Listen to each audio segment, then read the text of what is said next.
Okie dokie. So here we are going on B run, meaning it's the second run through to get ending B of NieR Replicant. Um,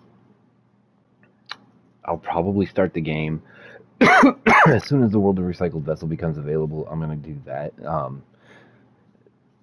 because, well, I can, and I need to get the weapons from there. And at the end, after getting ending B here, it will also give us the last weapon that we need, and then we'll be able to continue on with C, D, and E. Obviously, C will be a straight run that'll be pretty quick. D will just be refighting the boss using a different option, and then E, it's I want to say, well, okay, if I look up there at the top, it's about 5.5 hours long to get that ending. So definitely much better than 25 hours, but yeah, so we're starting our second playthrough to get ending B, and we're still working on getting all the weapons. We have everything, like I said, except for the weapons you get from the Mother's Diary and the one you get for beating it the second time. So let's go ahead and start it.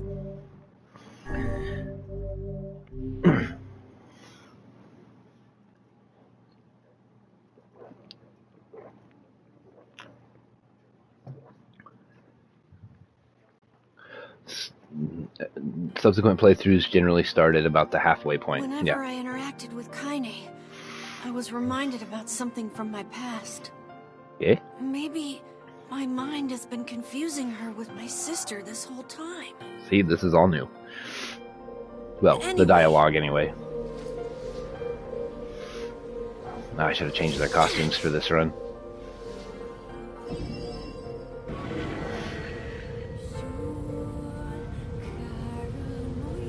I feel like I should state that also finishing the doors in the World of Recycled Vessel also nets you a ton of money, but the game didn't tell me that I could access this just yet, so I might not be able to do it until the third playthrough. No, because I had all the weapons at the end of ending B, so... The sound of rain filled the village. The steep cliffs that surrounded the area magnified sound, causing even the slightest drizzle to rattle like a thunderstorm. Thin wisps of smoke streamed from huts as the villagers huddled in their homes and waited out the rain. A single child, however, had braved the downpour and was now wandering slowly toward the wooden hawk-shaped weather vane at the center of town. The wanderer reached the vane, which had existed for as long as any could remember, and stared. The child's face was simultaneously delicate and fierce, like a teacup that had survived a shipwreck. Those traits combined with pale white skin to give the face an almost sexless quality. What? If the beak turns east, I go home. If it stays west, then I... The child blinked. Rain slowly dripped down the young one's short hair and began its long descent to the ground. Come on, come on! The child felt a slight breeze and watched as the vein slowly creaked to life. Spinning this way and that for a moment, it finally settled with the beak pointing firmly toward the east. East? Really? Before the vein could move again, a jagged rock came spinning and tumbling through the air, striking home against the child's head. The force of the blow dropped the child to the ground as a hail of stones began to fall all around. Oh no, they found me. A heartbreaking smile crept across the child's face as the stones continued their assault. Through the rain, the sound of multiple footsteps grew louder before a voice rang out. Yoo-hoo, Kaine! The voice belonged to Demo, worst of all the bullies in the area. As Kaine struggled to stand, a final stone came skittering through the mud and bounced against her foot. Blood oozed from a cut above her eye and blurred her vision, but she couldn't make out the shapes of Demo and his usual gang of idiots. The boy seemed taken aback for a moment by Kaine's seemingly indifference to the blood dripping from her face, but quickly regained his bravado. What's up, freak? You like the rain? You like getting all wet? Or did you finally decide to run away from home? Though she knew it was futile, Kaine turned to leave. Before she could get more than a few steps, the other children scrambled to surround her, cruelty burning in their eyes. Kaine knew those were not the only eyes on her. The tormentor's parents watched from the safety of their homes. She was attuned to this sensation. It was one she had experienced many times before. While some villagers simply turned a blind eye to the actions of their children, many encouraged it openly. In a society ruled by superstition and fear, Kaine was something to be hated, and if possible, destroyed. I didn't say you could leave, freak. Demo's words chewed at her like a worm through an apple. He can't hurt me, she lied to herself. Be strong, be brave. He can't hurt me. He can't hurt me. He can't hurt. Oh, look, the little freak is gonna cry. What's wrong? Are you sad that everyone hates you and wants you dead? Kaine prayed for the rain to flood down and carry her away from a world that seemed to have no place for her.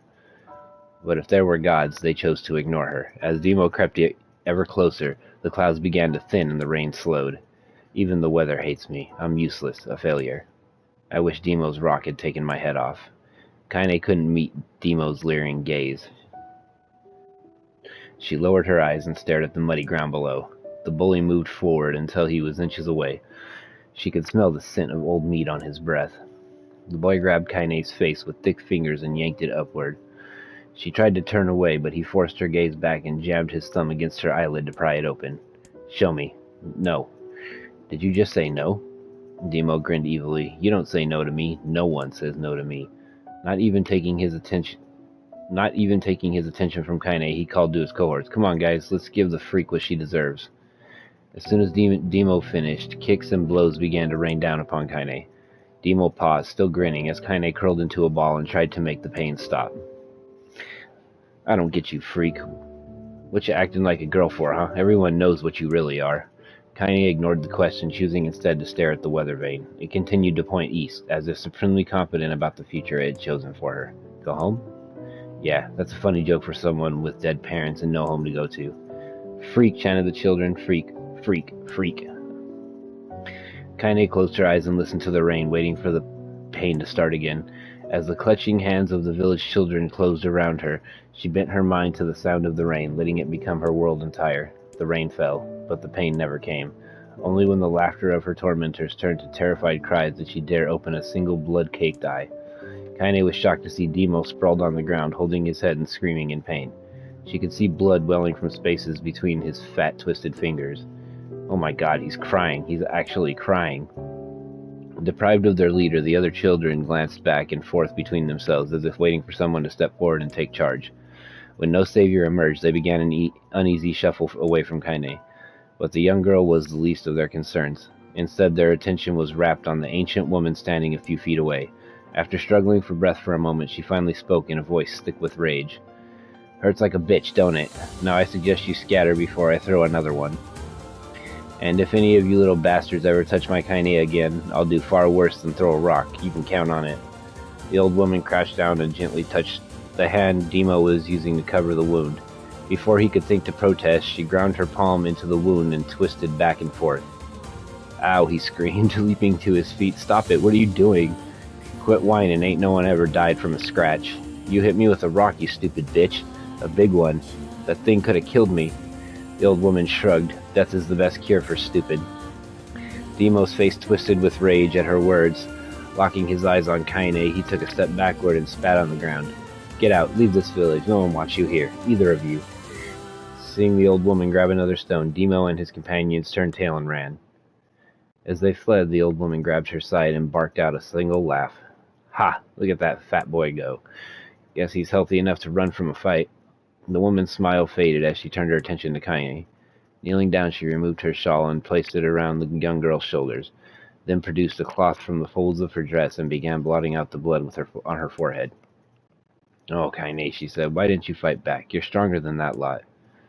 The words of her grandmother stung Kaine as she turned away. Don't be so nice to me, she said. I don't deserve it. Nothing matters anymore. Her tears, held in check for so long, finally began to fall on the muddy ground below. Everyone hates me. They think I cause bad things to happen. They think I'm a freak. I wish I was dead. As Kaine's tears turned to sobs, she felt her grandmother's hands on her shoulders. Despite her advanced age and diminutive size, she was a woman of surprising strength, and Kaine found herself unable to turn away. Don't talk like that, girl.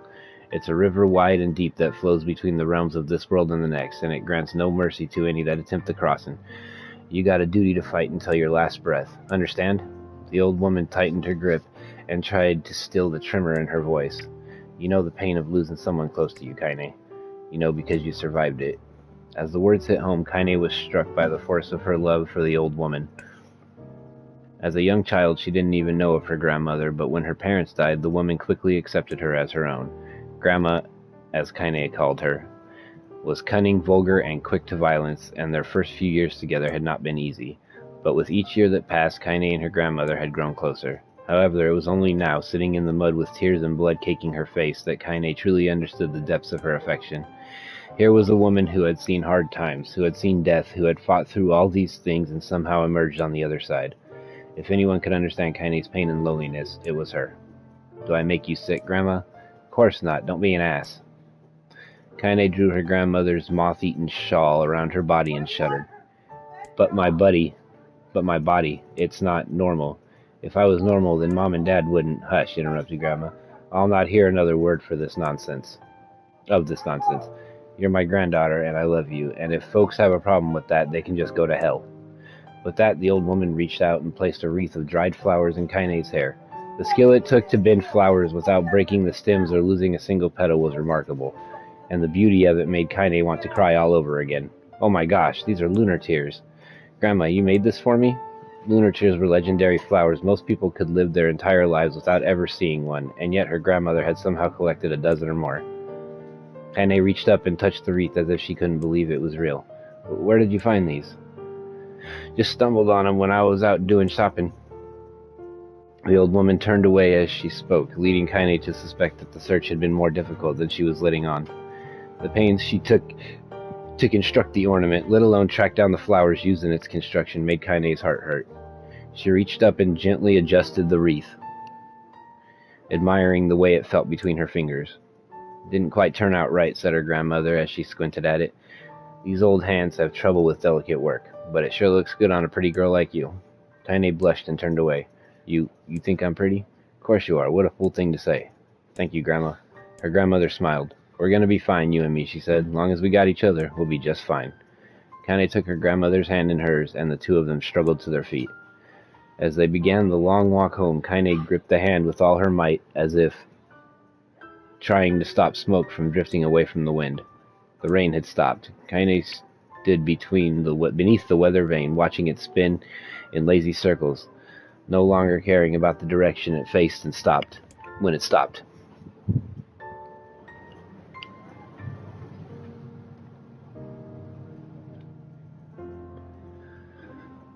"I don't need to escape. I have a home now. Grandma loves me, and that's enough, even if it's us against the world." Kaine let her gaze drift up past the vane and into the cloudy sky. The last faint hints of rainbow were slowly fading. As she turned and headed for home, the light scattered into a million particles and vanished, seemingly taken away on the breeze.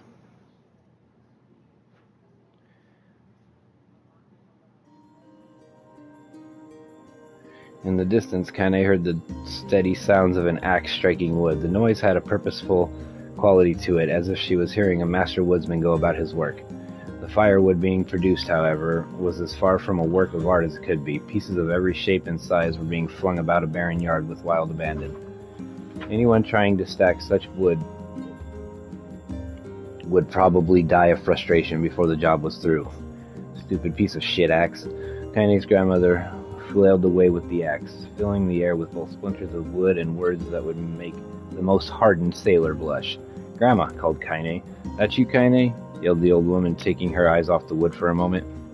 "Don't get too close or I might take your goddamn foot off by mistake." She brought the axe down on a piece of wood, sending chips flying in every direction. One spun past Kaine close enough for her to hear the whistle, at which she decided to step back. Once she'd scuttled to a safe distance, she cupped her hands around her mouth and shouted, "Grandma, do you need help? I can get you water or lunch or a new axe or something." The axe, poised to strike another wobbly blow, paused in midair. The old woman considered her granddaughter's offer for a moment, then smiled. "Tell you what, since I'm doing such a piss-poor job of chopping, why don't you come here and take over so I can get the water? Shades have been restless lately, and I don't want you running into one of them bastards." Relinquishing the axe, her grandmother picked up a long pole with wooden buckets on either end. Gathering water was by far the more difficult of the two jobs, but Kaine knew better than to complain. Once Grandma's mind was set, there was no changing it. Kaine did her best to help with the chores, but Grandma took every task that required travel to the village. Though she had a long list of plausible excuses, Kaine knew the real reason. She didn't want her granddaughter to be taunted and harassed by the villagers. Once Kaine moved in, Grandma decided to take up residence a good distance from the Eyrie. Out of sight, out of mind seemed to be the best policy when it came to the villagers and her granddaughter, and rare were the days when any but the two of them could be found on the rocky acre of land they called home. Kaine enjoyed the solitude, but harbored a secret resentment that her grandmother was forced to spend her golden years in such a place.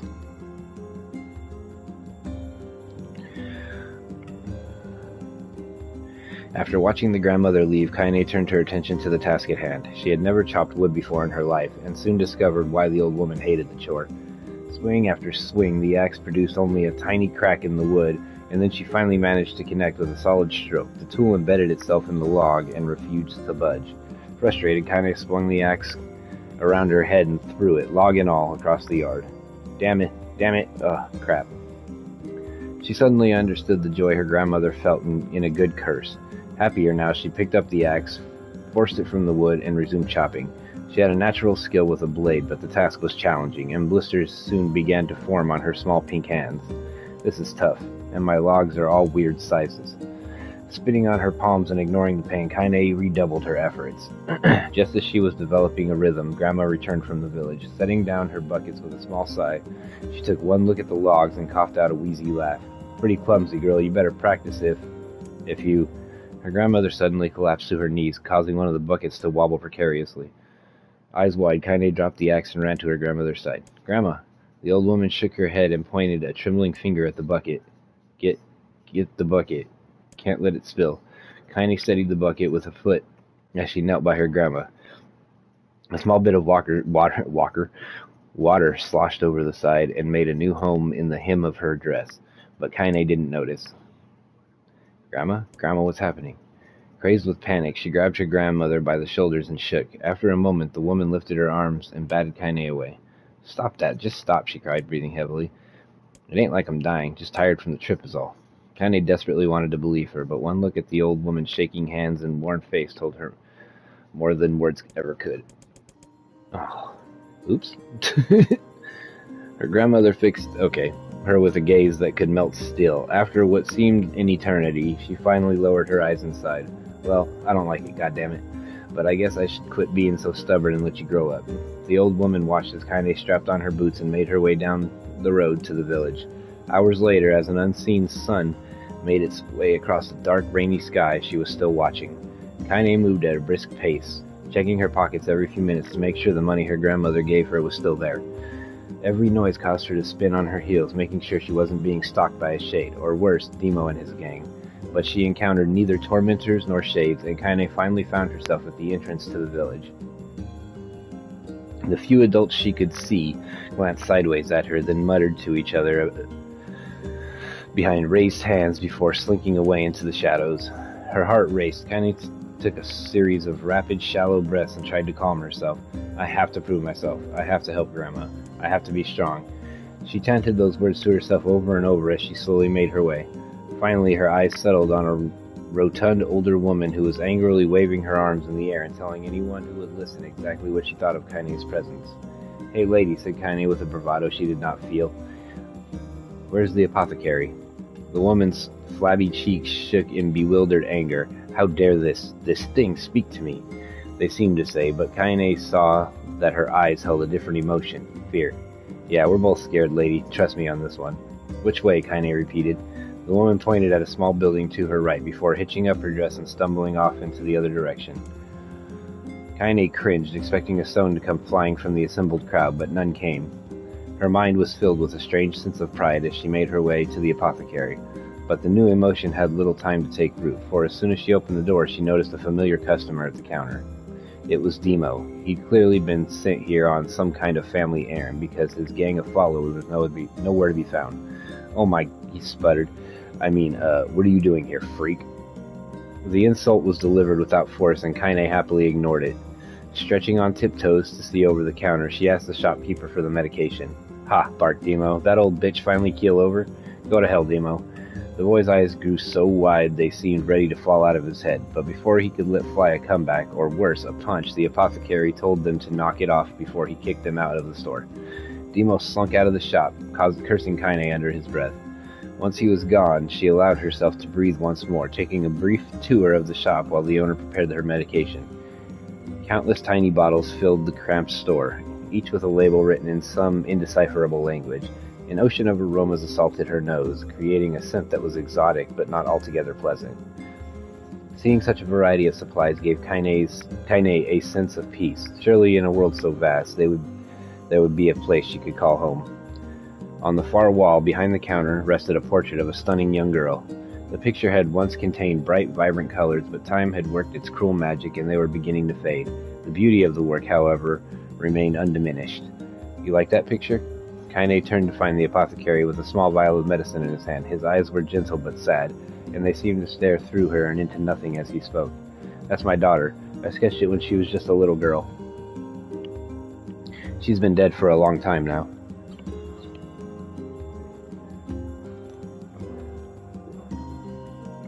Kaine didn't know how to respond. She just stared at the portrait and tried to come up with the right words. Pictures are wonderful things, continued the shopkeeper. They let the ones closest to you live on forever. He shook his head slightly, then looked down at Kaine and smiled, handing her the medicine. He reached into his sizable green apron and produced a handful of old wax crayons. You should have these. There's no one left that I wish to draw. Kaine took an instinctive step back, causing the shopkeeper's face to darken. Yes, I've heard the rumors about you, he said. It's a small village and word travels quickly. Between you and me, I'm not sure which of them to believe, but I also don't think they matter much. I know your grandmother, Callie, and I think the way she was driven out of this town is just deplorable. Grandma's name is Callie, thought Kaine suddenly. She was still mulling this new fact over in her mind as she reached out and gently took the crayons from the apothecary's hands. Your grandmother is an old friend of mine, he said as Kaine scooted away yet again, and I owe her much. I wager she would like it if you drew a picture of her. Yes, I think she would like that very much. Kaine murmured a quiet agreement, but inside her heart was bursting. Never before had a villager treated her with anything but complete contempt. It was a tiny, almost imperceptible step, but it was a step nonetheless, and with enough tiny steps she might one day discover the rest of the world. When Kaine returned home, she found her grandmother asleep in her bed. Her feet were blackened and raw, even bleeding a bit in places, leading Kaine to think that she had been pacing around the room until exhaustion finally caught up with her. She placed the medicine by her grandmother's pillow and turned to leave, but found the old woman's hand clasped around her arm. Back already, are you? Asked her grandmother with a yawn. Come here, let me have a look at you. Grandma sat up and examined Kaine from head to toe. Finally satisfied that nothing terrible had befallen her grandchild, she leaned back and allowed herself to relax. Well, how was it? Those bastards give you any trouble? It was kind of fun, said Kaine with a small smile. No, seriously, it was. Fun, eh? Asked her grandmother in a voice which implied she believed anything but. Uh-huh. So anytime you need to run an errand, just let me know. As she spoke, Kaine removed the crayons from her pocket. After a brief explanation of their source, she informed her grandmother that she was going to sketch her a portrait. A portrait of me? Ridiculous. No one wants to stare at a wrinkled old crone. But Grandma, I'll make you live forever. Horse shit, said her grandmother, throwing back the sheet from her bed. Living forever would just piss me off. Now put those crayons away and help me with dinner. But Kaine would not relent, and in the end, Grandma found herself leaning against the wall of their house as if posing for a master artist. Kaine took up the crayons, eyed her subject carefully, and set to work. Just as her grandmother was about to nod off, Kaine finished the piece. After staring at it for a bit, she released it from her grip and let it slowly drift to the floor. It's terrible. It doesn't look like you at all. I'm sorry, Grandma. I thought these crayons would, make drawing easy or something. The old woman's eyes narrowed at her grandmother's daughter's disappointment. Let me be the judge of that, she said, ignoring the pain in her back and reaching for the paper. The sketch could have been a person's face. It also could have been a boulder, a lump of clay, or an incredibly misshapen loaf of bread, all rendered in a chaotic array of colors. The old woman stared at the picture for a long time, then slowly wheezed out a laugh. Oh, Kaine, she said between laughter, you truly are my blood. You're as clumsy as me, and I love it. But, hush, I won't hear any more bull about how ugly you think it is. It came from the heart, and I'll treasure it always. True to her word, the old woman gave the picture a place of honor above the kitchen table. In the days that followed, Kaine would often catch her staring at the portrait with a strange smile on her face. In action, she interpreted as silent, mocking laughter. A week later, Kaine could stand it no more and asked her grandmother to take the artwork down. Posh, said the woman. I'll take this down when they roll me in my shroud. She pondered this for a bit, then turned to Kaine and dropped to one knee. Listen to me, girl. Seeing this picture makes me happy in a way I've never felt before, and it makes me want to go on, so that someday you can feel the same happiness. It was a moment that burned itself in Kaine's memory, a perfect blend of pride and love and joy that came together to form a lifelong remembrance. She swore to never forget this moment, to never forget the old woman who had made her place in the world possible. Time moves on, people and memories in and out of the life, like ghosts passing through a hall. But this moment will be different, Kaine swore, because I will remember it forever. Forever. Damn, they just unload all the text on you at the very beginning of this one? I thought that this was like transitioned throughout the playthrough, but I guess we're going to do it all right now. Kaine listened to the sound of crackling firewood and stared at the black object on her plate. She'd been pushing it around the wooden disc for a good 10 minutes, ignoring the bemused stare of her grandmother. Finally, she summoned her courage and gave the object a brief sniff. A sharp, bitter scent flew up her nostrils and made its home there, causing her face to twist with disgust. Grandma, I can't believe you want me to eat a bug.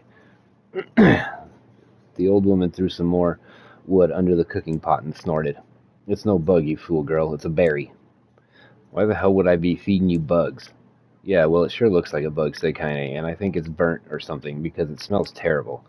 With that, Kaine held her nose and threw the berry in her mouth, chewing as little as possible. Oh yeah, that's terrible, all right. Why, you little brat, laughed the old woman.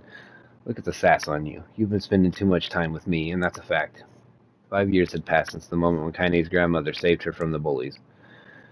As is often the way with two stubborn people, their relationship had grown in fits and starts, but moved forward all the same. Meals that used to be somber affairs were now filled with laughter and hurled abuse in equal measure. Kaine could not remember a time when she had been happier.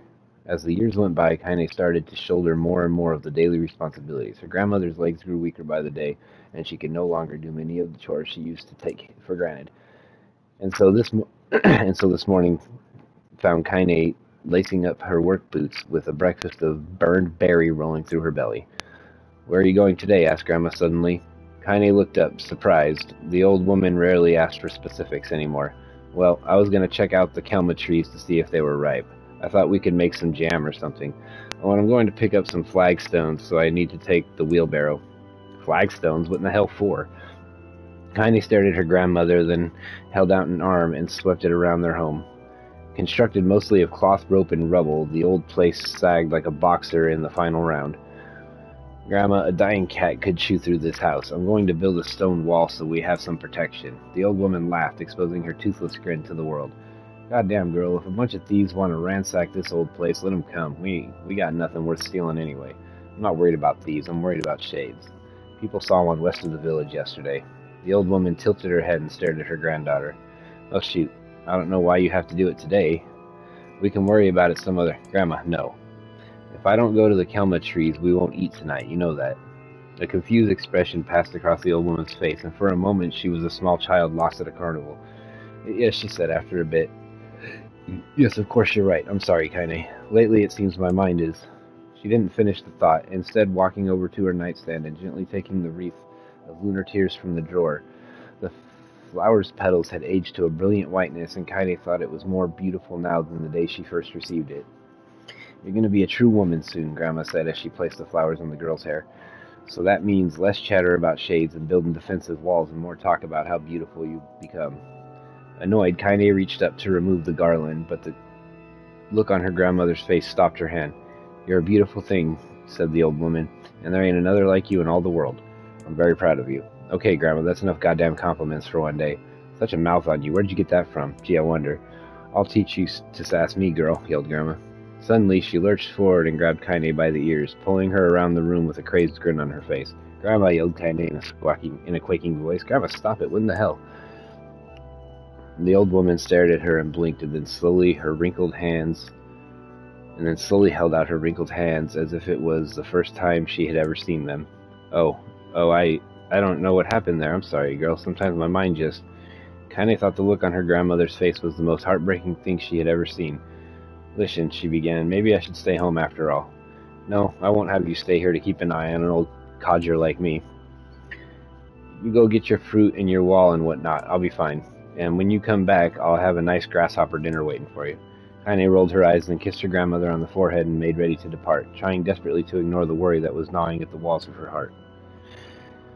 Kaine could feel the old woman's eyes watching her as she moved down the path. Don't turn around, she told herself, but in the end, temptation was too great. She spun on her heels for one final look and saw a small bent woman standing in front of a ramshackle hut with a sad expression on her face. God, she looked so old now. It's like the wind could reach down and just carry her away. Kaine worried about her grandmother all day, causing her work to suffer. What little fruit she could collect was tossed carelessly into the wheelbarrow, and she only found a couple of stones before losing interest in the project. Finally, as dusk approached, she decided to call it a day. Cursing herself for the lack of focus, Kaine pushed the nearly empty wheelbarrow back down the path. As she crested the final hill, she suddenly froze in place. The wheelbarrow fell from her fingers and collapsed on its side, sending a few pieces of wrinkled brown fruit rolling back down the hill. Her gaze was transfixed by a thick black cloud that hovered just ahead. Tracing its path with a finger, Kaine suddenly felt her stomach knot in on itself. Oh gods, no. Her grandmother's house was ablaze, the flames licking up as if trying to touch the sky itself. Grandma! Grandma! Kaine ran then faster than she had ever moved in her life. Once she tripped on a stone and went sprawling into the rocky ground, but she leapt to her feet and continued running, unmindful of the blood that spilled from her wounded hands and knees. As she got closer and closer, Kaine's mind began to race in time with her footfalls. It's too dark, not just fire. Can't be fire, too much smoke. Gotta save her. She burst into the front yard and came to a sudden halt, her worst suspicions confirmed. The smoke from the fire was mingling with the thick, inky blackness of an enormous shade. The massive creature supported itself on 3 twisted feet and achieved balance through means of a large armored tail. Scales, horns, and claws spouted from its body in a random chaotic pattern, giving it the appearance of a lizard designed by some insane god. Seeing Kaine, it let out a roar and flicked its tail, sending small whirlwinds spinning around the yard. For a moment, the creature retreated into a shimmering, inky blackness, as if her mind was unable to comprehend that such a thing could actually exist. But then the smell hit her, a blend of rotted meat and excrement, and the horror became real once more. The creature bellowed again, and this time Kaine responded with a scream of her own. You bastard, she thought as her scream echoed off the high cliffs around them. It's you or me. Let's go. The shade eyed Kaine with bemused interest. Then it began looking from her to the house and back again, as if urging her to look at the destruction it had so gleefully wrought. With dread building in her heart, Kaine glanced toward the house. Through the smoke and flames, she spotted a small figure struggling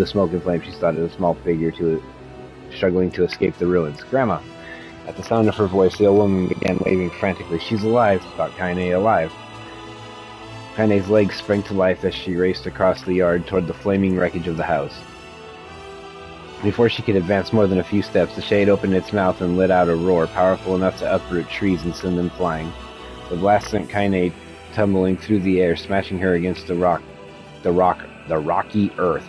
Stars danced in front of her eyes as she tried to remember how her legs worked. Get up, get up, get up. Get up, get up, get up, get up, now! As Kaine struggled to her feet, the shade stomped toward the house and pinned her grandmother to the ground with the tip of its claw. The old woman struggled to move the claw from her stomach, but she might well have been pushing a mountain. She coughed briefly, sending a small spray of blood into the air, then collapsed to the ground, her energy spent. Kaine lurched to her feet, only to fall back to earth with a gasp. Her ankles were on fire. One or both of them were surely broken. Ignoring the pain that screamed through her body, she began dragging herself across the ground, leaving a drunken trail of dust and blood in her wake. Grandma, hold on, just a little longer. Her grandmother's face was turning blue, her eyes rolling back until only the whites were exposed. Kaine pulled herself across the ground with maddening slowness, the distance seeming to increase with every second that passed. The shade glanced between the two women and flicked out its tongue, its giant mouth turning up at the corners. Short, panting breath belched from somewhere deep inside its core. Bastard, laughing at us. She had no idea how such a mindless creature could experience emotion, but there could be no doubt the shade was taking joy in their suffering. Yeah, I see your plan. The shade moved its claw slightly, allowing Grandma to breathe again. It was clearly keeping her alive, only to snuff out her life when Kaine was close enough to touch her. I'm gonna kill this bastard. Summoning all her strength, Kaine rose to her feet. There was a sickening snap from the right ankle as the foot twisted backward. but she forced it from her mind and began to hobble toward the monster. Pulling a small knife from the pouch at her waist, she leapt on the foot that pinned her grandmother and plunged the weapon deep. "Give her back," she screamed. "Give her back to me." It was like stabbing a rock. After a few swipes, the knife broke at the hilt with a dull snap. The shade panted laughter again, then raised its tail and sent it rushing through the air toward the young girl that was lashed to its foot. Kaine never had a chance. The tail struck her square in the chest and sent her crashing into the burning wreckage of the home. As she lay on the ground with blood pouring from multiple wounds, a small, weak voice spoke up. Kaine. Kaine's vision blurred, but she forced herself to focus on the sound. Finally, her eyes cleared enough for her to make out her grandmother's hands reaching out to her through the smoke. "Grandma? Kaine, you gotta run. You can't best this one." Kaine grabbed the hands and held on with all her strength. "Grandma, come on, we have to go." The woman coughed loudly. One of her hands, slick with blood, slipped from Kaine's grasp and thumped to the ground below. "Grandma, no. No!"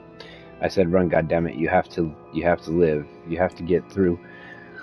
The thought would stay forever unfinished. Before she could say another word, the shade's clawed foot descended, smashing through the remains of the roof and down upon the shattered figure of the old woman.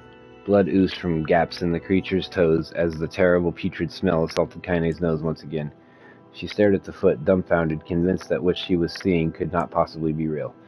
When the creature finally lifted its appendage, all that remained underneath it was a twisted, unrecognizable mass of rubble and red. Her grandmother was gone. Kaine blinked, trying to feel the hands which had been in hers just a moment before.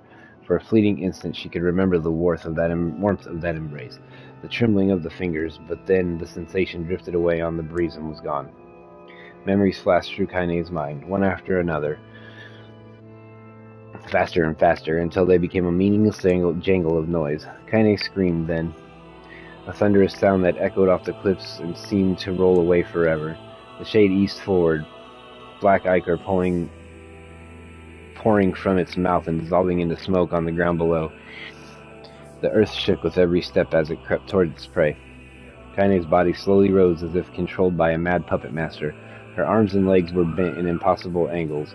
Her head lolled dangerously to the side, yet somehow she managed to stand.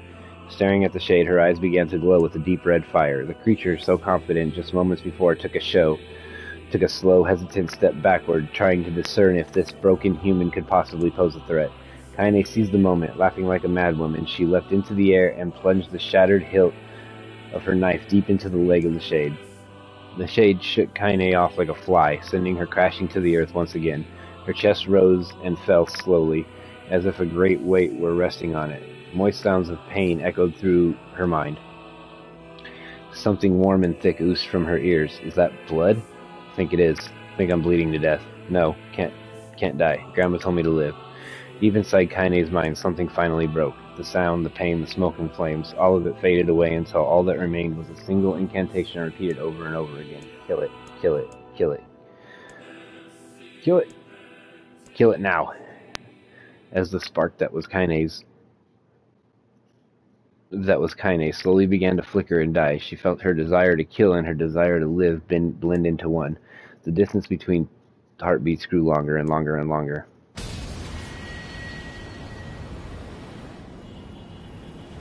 Text. Excellent story, though.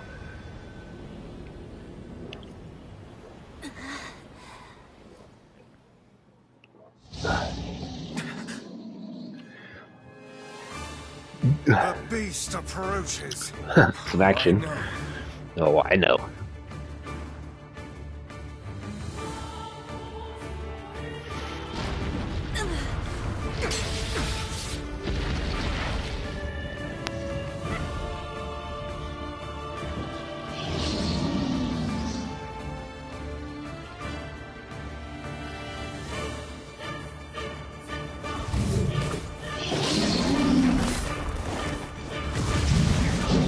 Got me. What anger this creature must have. How did it even survive these past 5 years? I'm not gonna let this happen again. It dies today. My sword feels lighter. It's not the blade, but the skill of the user. Strike it down.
Here we go. Give you a break to fight real quick, and then we're going to go right back to it. Gently, weakly, softly. The shade, sure that its tormentor was dead, turned and stomped off toward the horizon, stopping along the way to bellow one final roar. Couldn't kill it. Shamed beyond imagining, Kaine tried to turn her head to the side, but only succeeded in coughing up a huge gout of blood. It was getting difficult to see, and only after a moment of fierce concentration did she realize that her left eye was gone. Laughing to herself, she turned her remaining eye to the ruins of her home and noticed a ragged slump of arm resting a few feet away. Yeah, that's mine, she thought with a mad giggle. This is going to make clapping a real bitch. Ha, cried a sudden voice from the depths of her mind. Finally gonna die, are you? Well, you had it coming. Go to hell, Demo, she thought at the unseen assailant. Go to hell before I pluck out your eyes and feed them to a dog. The voice of her childhood terror evaporated into smoke, only to be replaced by another, more recent voice. Hold still, said the apothecary, materializing from the ruins like a ghost. I want to draw you. That way you can live forever. No, stop. Don't want to live forever. Want to die right here. I see, he said quietly. Well, if that's what you want. The spectral shopkeeper fluttered in and out of existence for a moment, then produced a piece of paper and sketched quickly. After a few seconds, he turned the page to Kaine and smiled. Since you rejected my offer, I decided to draw someone else. It was a picture of her grandmother, real as life. Kaine opened her mouth to thank the man, but stopped as the picture began to blacken in the middle. Before she could say anything, dozens of multi-legged insects began to swarm across the image, tearing at it with sharpened pincers. Stop. No, don't hurt that picture. Kaine reached out with her remaining arm and waved futilely in the air. Futilely. I don't know. To her surprise, the insects fell off the picture and onto the ground below, where they vanished into tiny black tendrils of smoke. Relieved, Kaine turned her good eye back to the picture, only to open her mouth in a silent scream. The sketch now showed her grandmother as she truly was, a smashed, unrecognizable lump of nothing. The apothecary smiled, then broke into a jolly dance. See that? He cried as he danced his jig. It's perfect now. She looks just like you. I look like that? Oh God, I'm gonna die. I'm gonna die.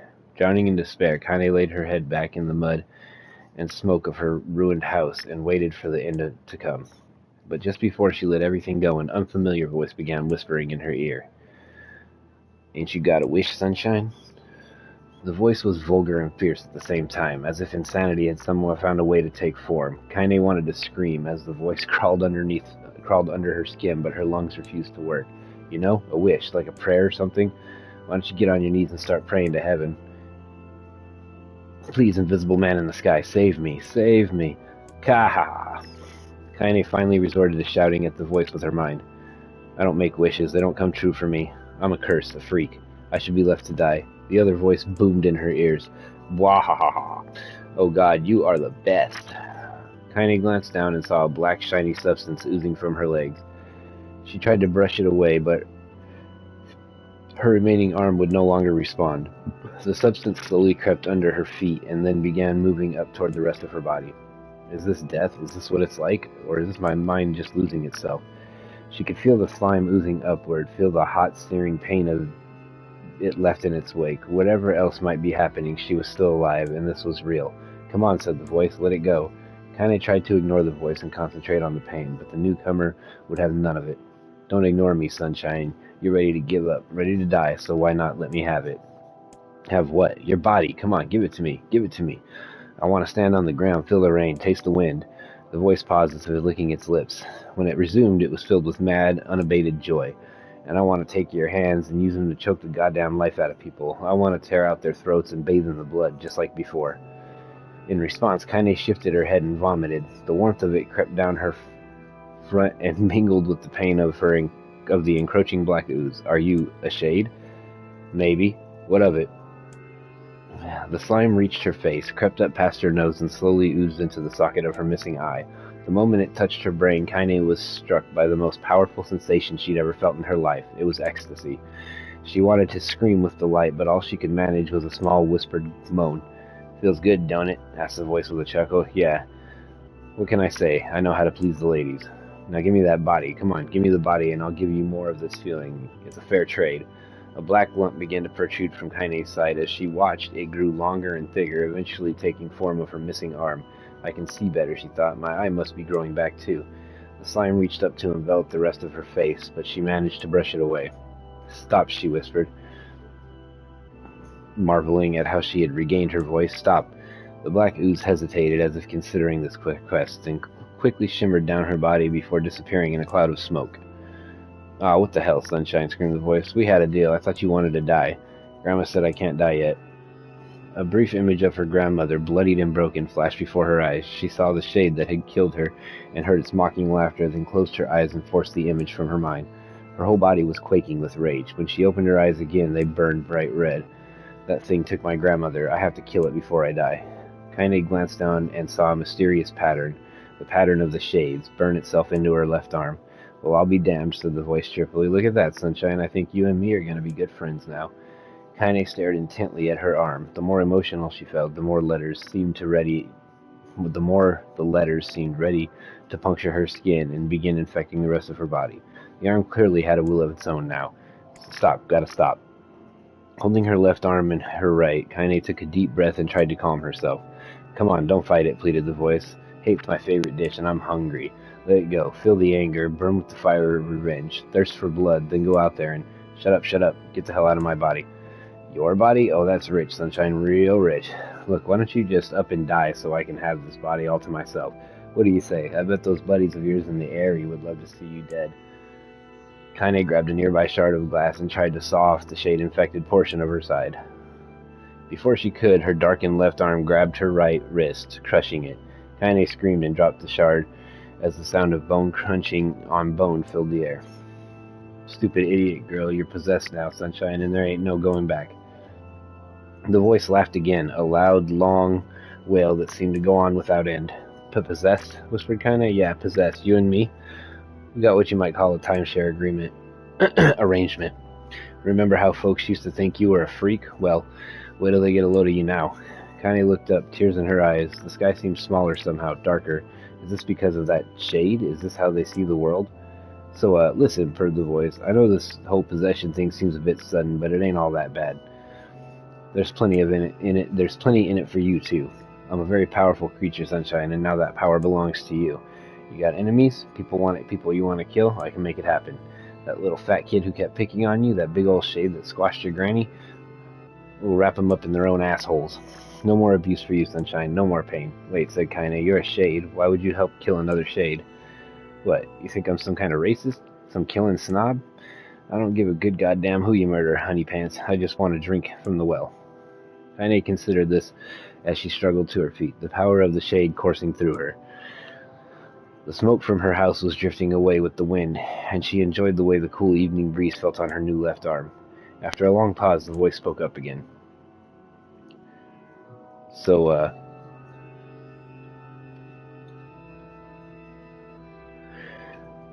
how about it, you and me? We could have some good times together. Look, I'll even take care of the bloody part if you don't want." "Fuck off, asshole," muttered Kaine. "I'll handle the killing." Screamed the voice. "Look at you go. Oh, Sunshine, we're gonna have so much fun. So listen, my name's Tyran, and if you ever need me, I'll just be hanging out in this piece of meat you call a heart. Now get to it. The more you kill, the more your heart turns rotten and sour, and I like rotten and sour." Kaine found herself nodding at the voice. "Yeah," she said. "Yeah, I think this can work. I'm gonna find that shade, and I'm gonna strangle it with its own guts. And when I'm done, I'm gonna do the same to you, Tyran. Count on it." "Ha!" laughed Tyran. "I've shit bigger than you, so good luck with that. Oh, and hey, one more thing. Right now, you and I are sharing this body, but if you ever run out of hate, if you ever, go soft, then I'm gonna take over everything. So keep on killing, Sunshine, and watch your back." The voice grew fainter and gradually faded away, fading to somewhere deep inside Kaine herself. Kaine waited until she was sure the voice was gone, then waved her new left arm around a few times. "It feels perfectly normal," she thought. "It feels like mine." Desperately, she began poking and prodding at the new limb, determined to find something wrong with it. She didn't want it to feel normal. That would mean the creature inside her had already won. "I am not a shade. I am Kaine."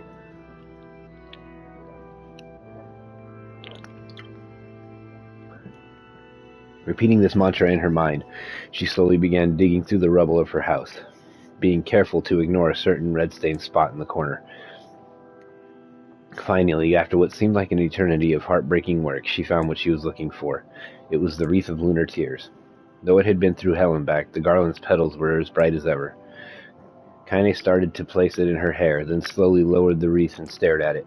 I'm sorry, Grandma. I'm so sorry, but I don't deserve to wear this anymore. I'm possessed, corrupted, a freak. And this time, I don't think there's any going back. Holding the flowers to her heart, Kaine fell to the ground and sobbed.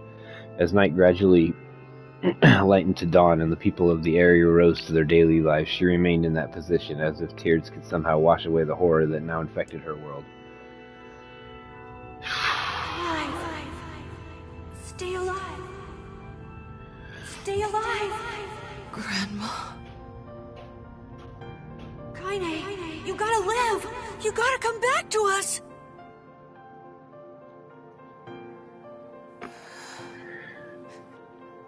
I've been reading for almost an hour. Oh, hey.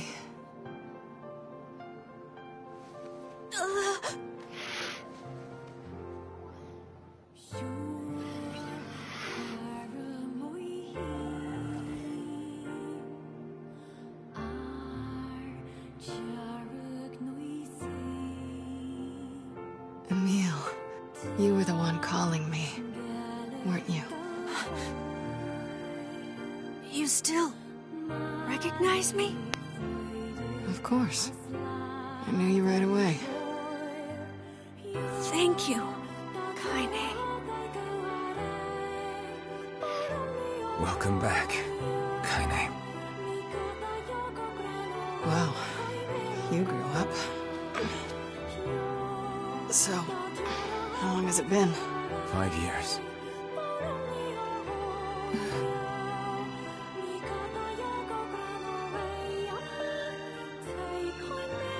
That look on her face. Shit. That's a long time. Any luck with Yona? We are still no closer to finding her. We need a way to locate the Shadow Lord. By the way, this is for you. Is that a lunar tear? It's not as good as your grandmother's, but I tried. No, it's great. Thank you.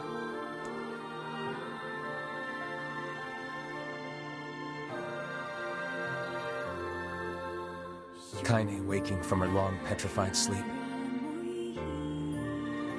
Emil's unflagging kindness. Our reunion was a happy one, and we let it wash over us like rain. That is, until Devila and Popola had to go and ruin it all.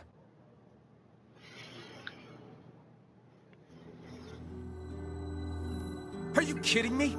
You can't be serious! Please, try to understand. People are tired and scared, and... I'm sorry. I'm sorry you have to bear the brunt of that. This is crap, and you know it! It's okay. We can sleep outside. No one's sleeping outside. You and Kaine saved this village, and now they want to run you out? People are afraid of us. And really, I understand. I mean, look at me. As long as you're still with us, I can deal with it. Right, Kaine? I'm used to sleeping outside. But... We'll see you later. Sorry about this.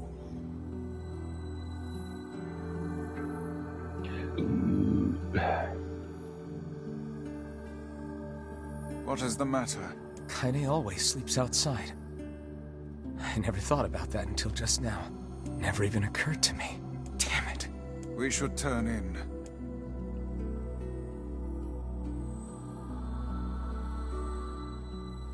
More text? I didn't get much sleep that night. For the first time in my life, I hated Devila. For the first time in my life, I doubted Popola. But those feelings are pointless in the end. They said and did what they did for the sake of the village. To protect it from the horror of the Shades.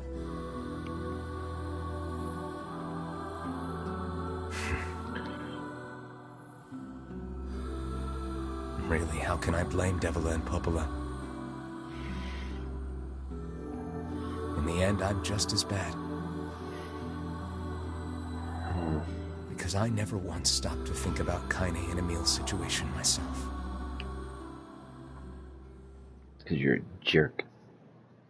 World ender.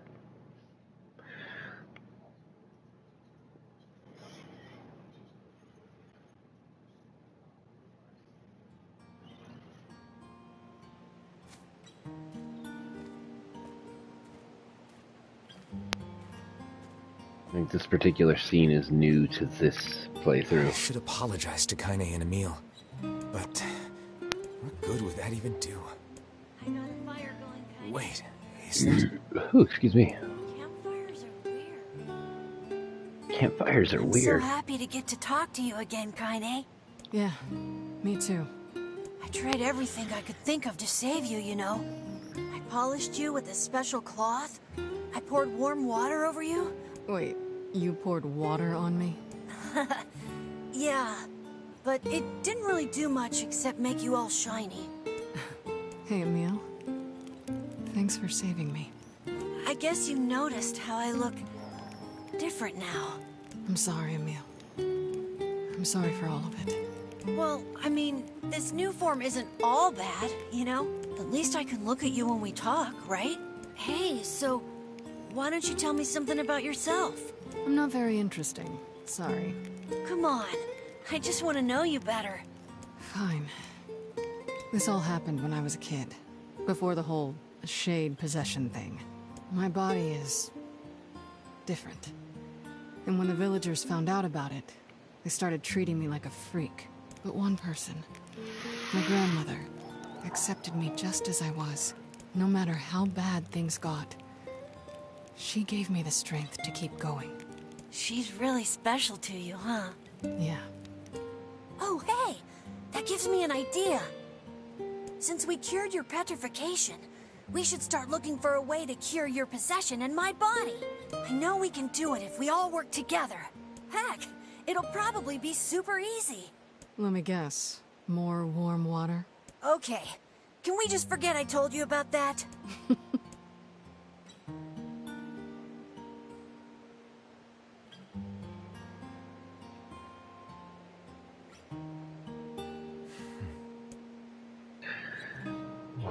So just a word, I'm going to note that this playthrough definitely has more text in it than the original playthrough, but it explains a lot of what's going on with the characters that you don't know too much about.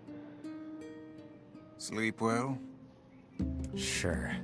And yet your red eyes tell a different tale. Don't be so hard on yourself, lad. I need to go see Devila and Popola. Very well.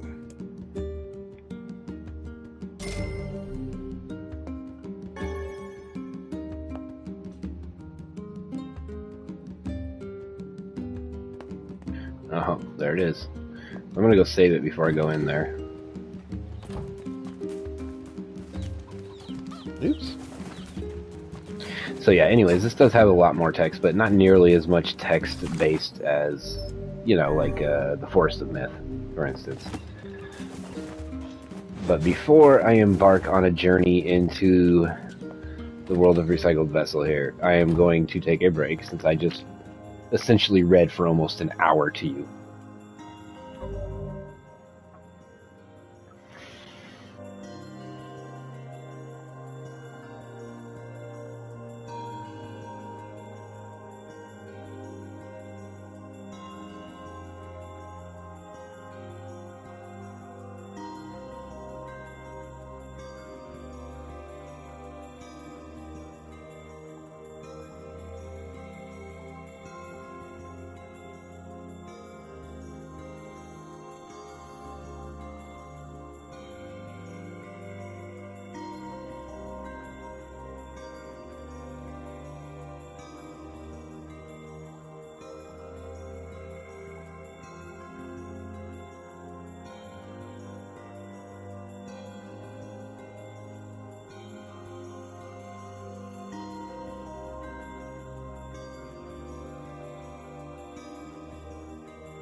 Alright, exciting moment here. We're gonna do this.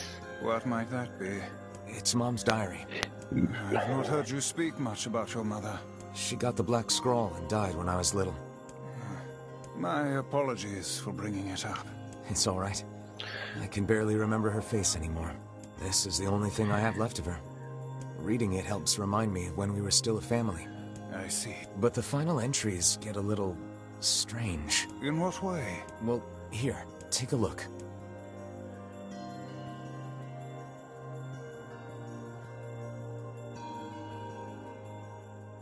Say there, can you not hear me? So you play as the older version in this DLC. Why are you standing about like a slack-jawed ninny? Sorry. Felt like I was dreaming or something. Sleeping on one's feet is quite the talent indeed. Come now, there's the door. Right. Let's go.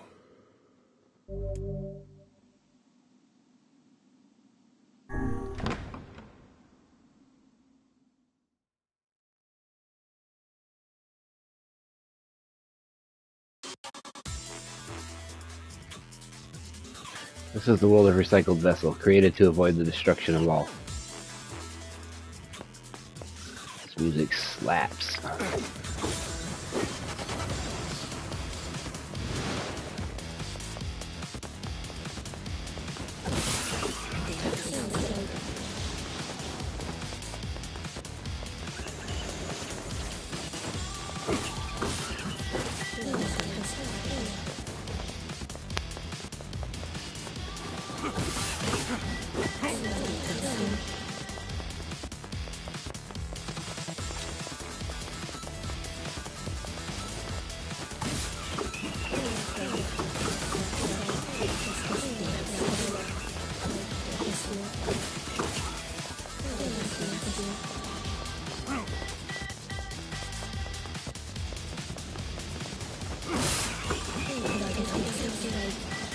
Oh shit. Thought I took out that whole group.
The Black Scrawl, a lost destiny, a white book, a false truth.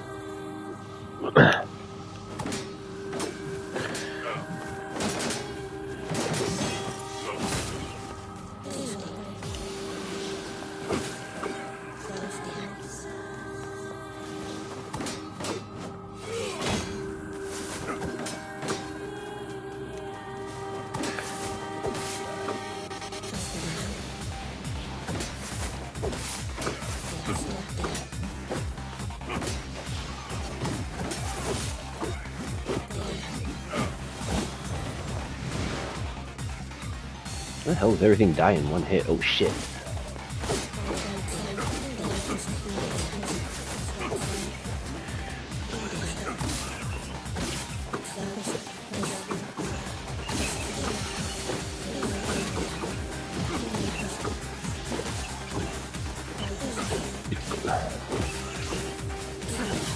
It's like hard to see. The weird looking like translucent shadows and like the weird sunlight.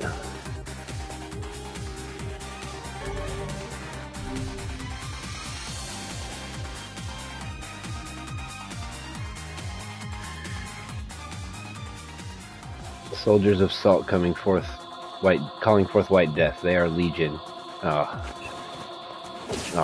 This room's difficult. Well, it seemed difficult when I watched my son do it. Maybe that was just him.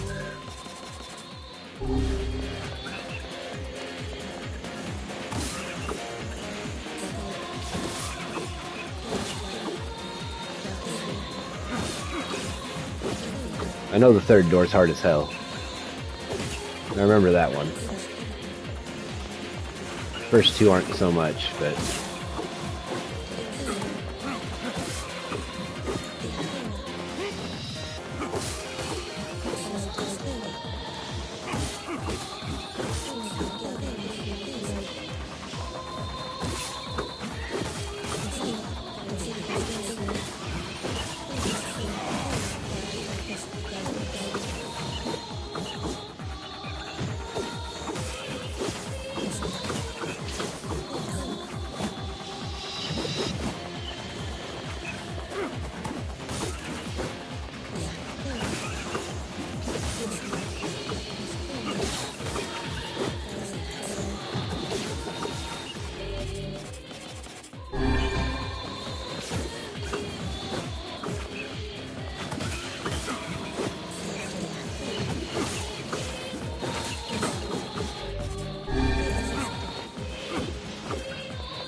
Fool's Embrace.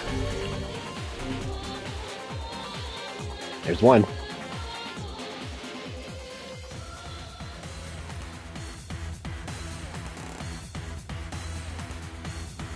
Oh shit.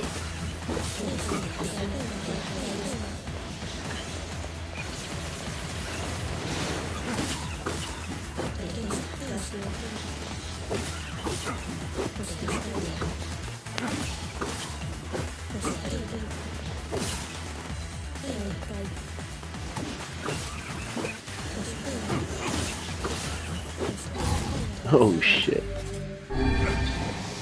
Oh boy, it came out of nowhere.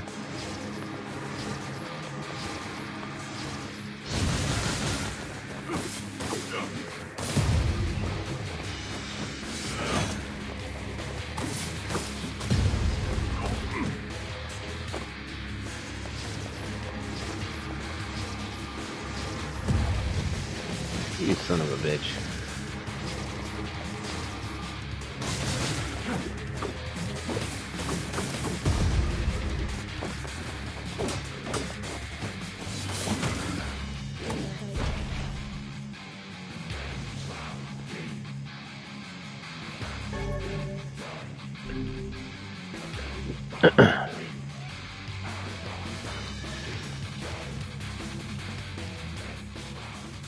Black sickness stains the future. The journey to return to the soulless vessels. Ugh, side scroll. Here we go. All these freaking guys.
stupid.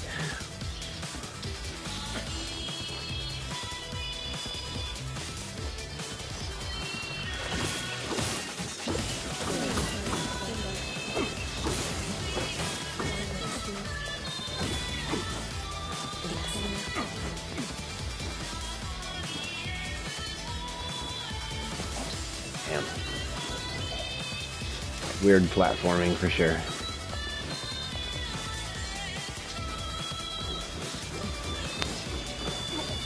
What?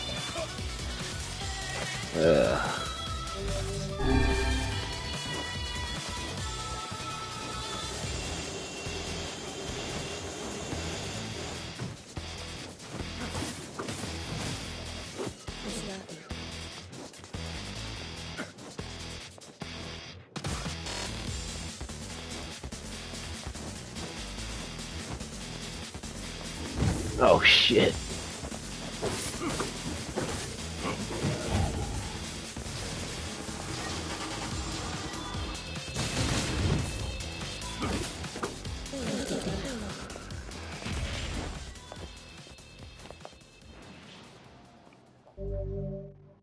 Kabuki outfit. I already have that one. That's the one Emil's wearing.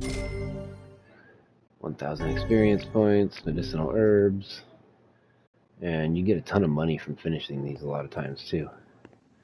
So like it says that, you know, basically you can't save until after you finish them all, but you don't have to finish them all at once. I can literally turn around, go through this door, go out and save it, and come back. But you do have to definitely finish a door before you can go out and save it. There's, like I said, there's 3 doors. The third door, when I unlock that one, it's recommended that you beat it at level 33. I think I tried it at level 34 originally, and it was still hard. Something wrong? I feel as if I've just awoken from a most unpleasant dream. I know what you mean. That happens to me whenever I read it.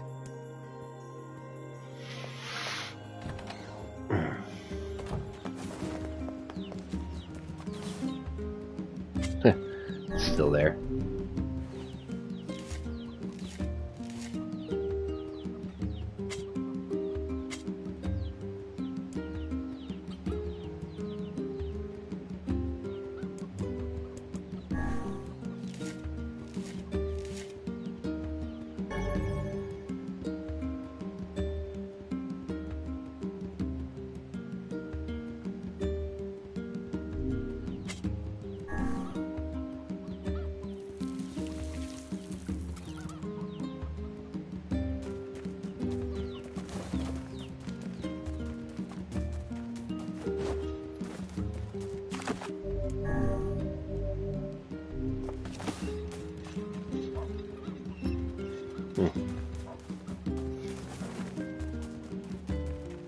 Okay, so we're going to do door number 2. I'll come back to door number 3 at another time, because obviously I'm only level 30.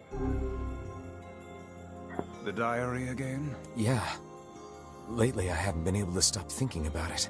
The world of the recycled vessel. Hey, it's Pod.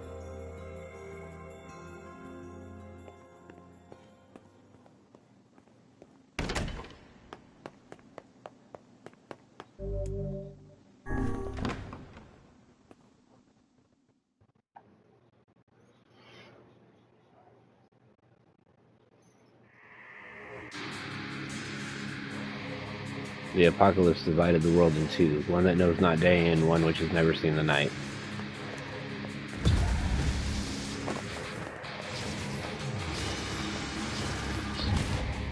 How the fuck?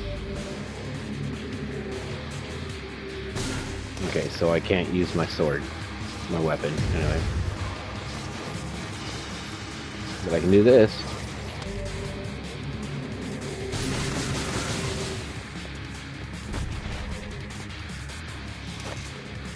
This is a door with rules. How annoying.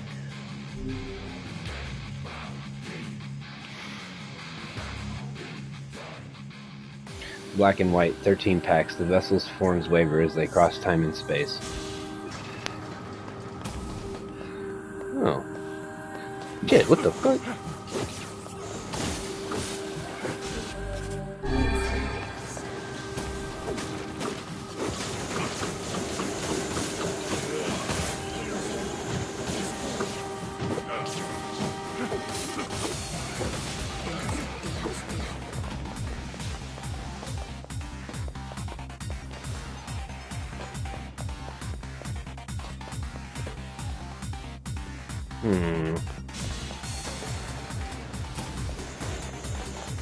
Behind this door.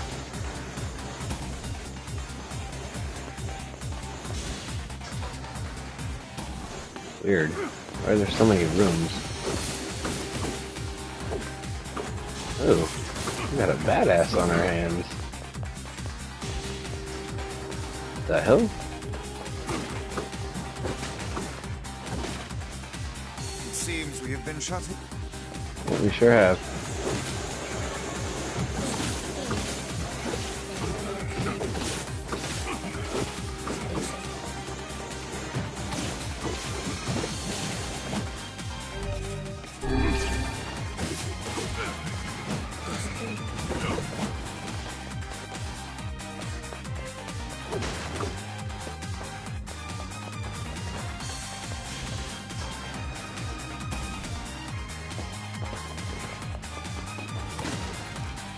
See.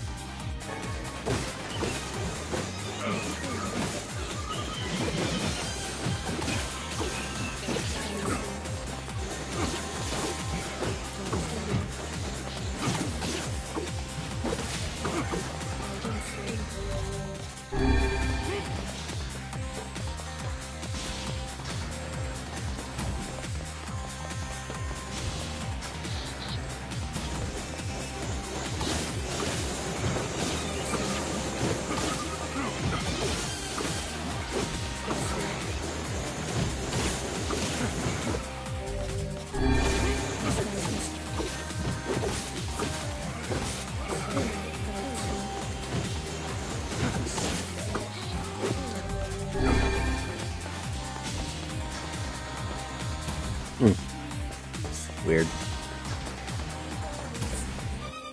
Boss room with rules. It seems we have been shut in.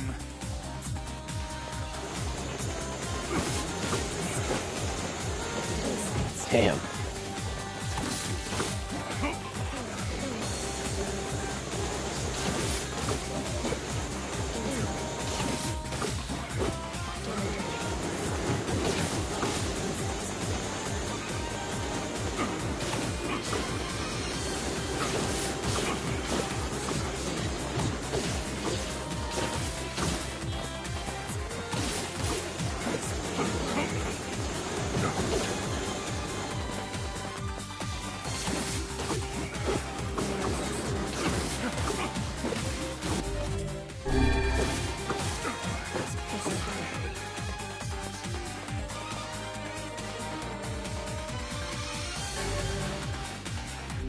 Figures.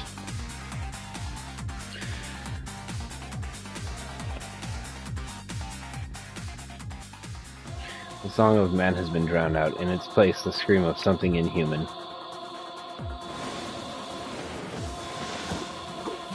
Oh shit.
Two-handed sword. Fool's Lament.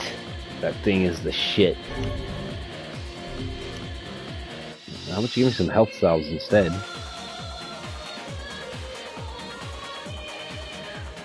feel like going to the junk heap. The sky falls with the dragon. The world ends this day. Oh shit.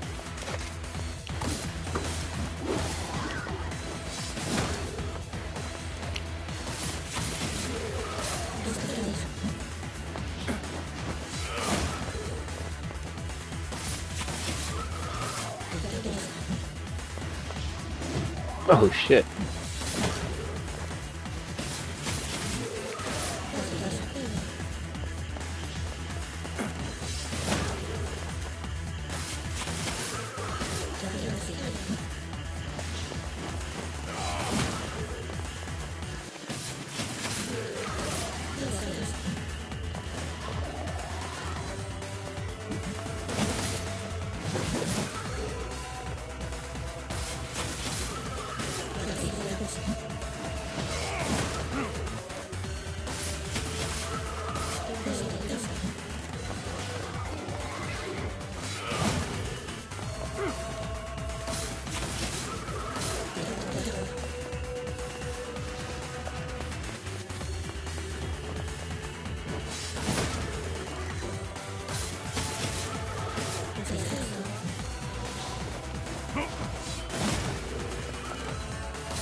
Jeez, how many of these are there?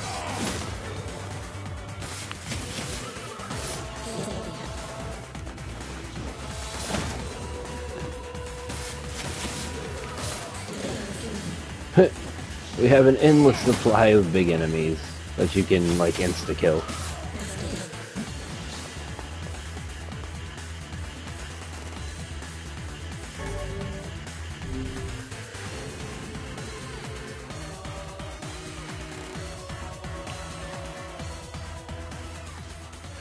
The puppet priest collects the accursed prayers and polishes the vessel. What the hell? Oh shit. I remember this shit.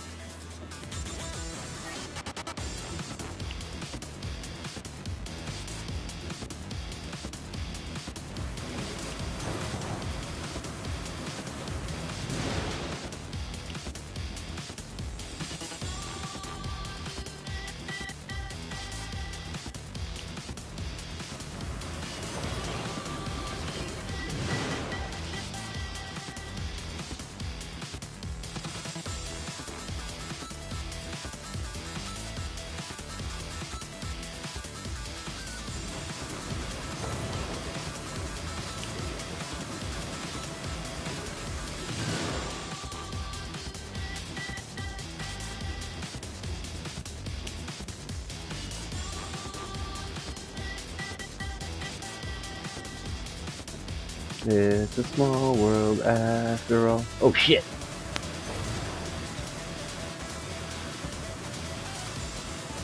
Oh, stupid ass bats. Oh, they be fucking around. Look at that shit.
I don't know if you get a special bonus for killing the boar or not. Probably not, but I did it.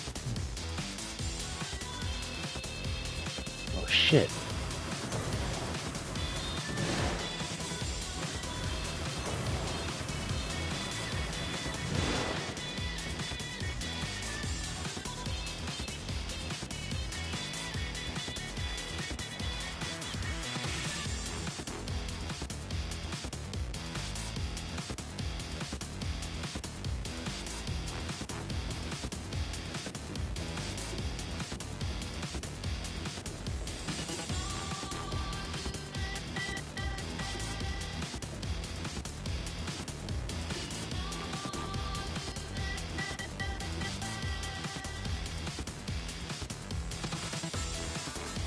Oh shit.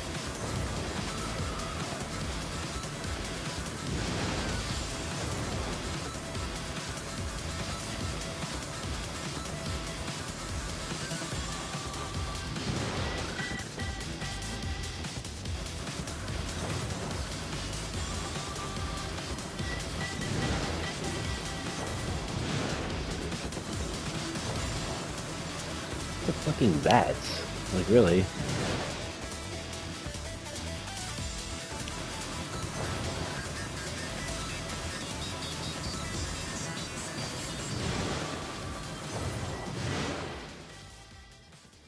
That was weird. Samurai. 4,000 experience points. Ooh, recovery potion. 10,000 gold. Worth it. And the last door, which we will not be partaking today.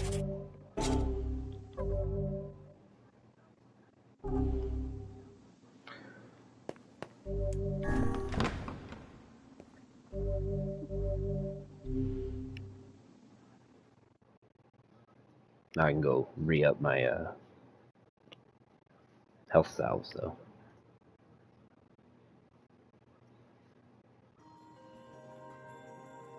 My word. Something wrong? I feel as if I've just awoken from a most unpleasant dream. I know what you mean. That happens to me whenever I read it.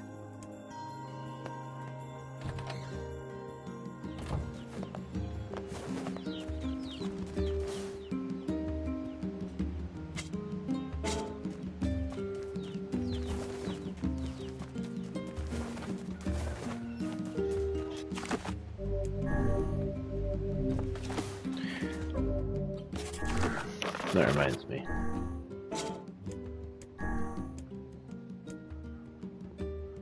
Damn, this thing is not as strong as the weapon I have. I didn't even upgrade this weapon, but I have enough. I have enough materials to upgrade this if I just go to the junk heap. I think I can go right now, as a matter of fact.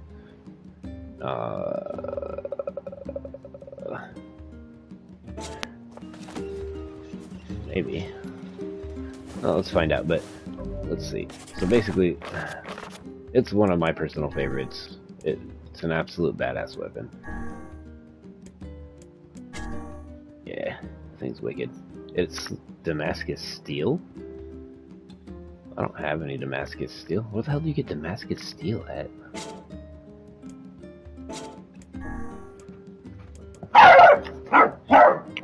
Shh.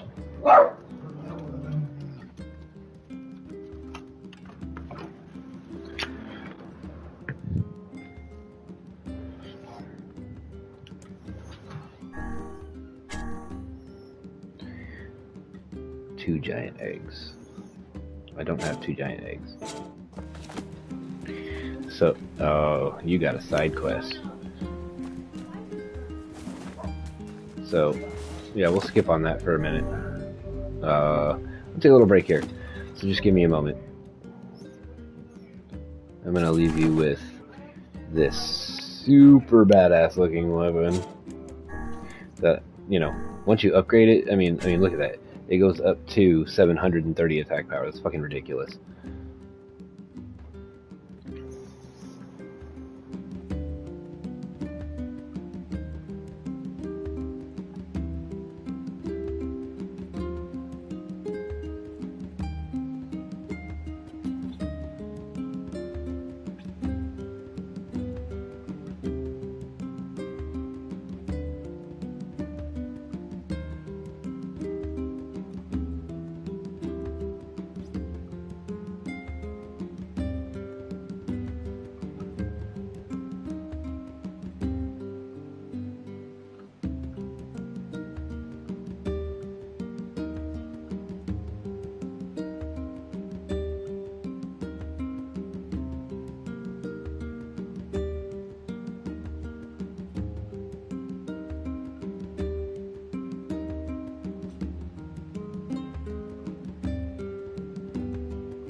Oops.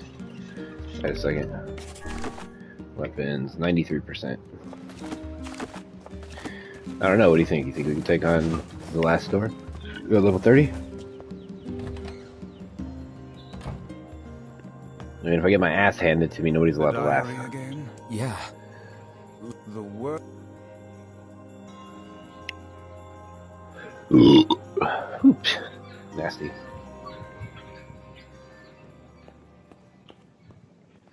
Okay, so there's one last door. It's gonna recommend level 33. I'm gonna try it anyways. If we die, we die. What are you eating?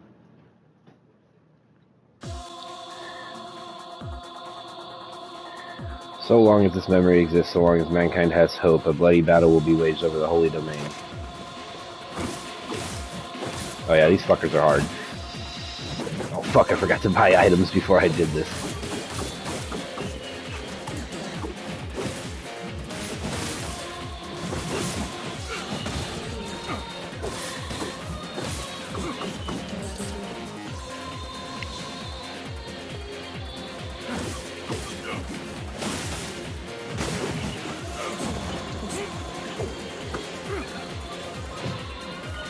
Ooh, those do a lot of damage.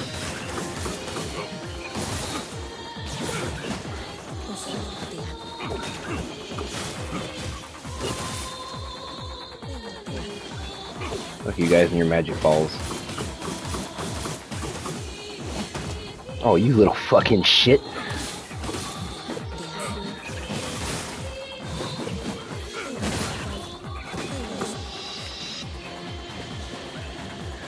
Alright, fuck him.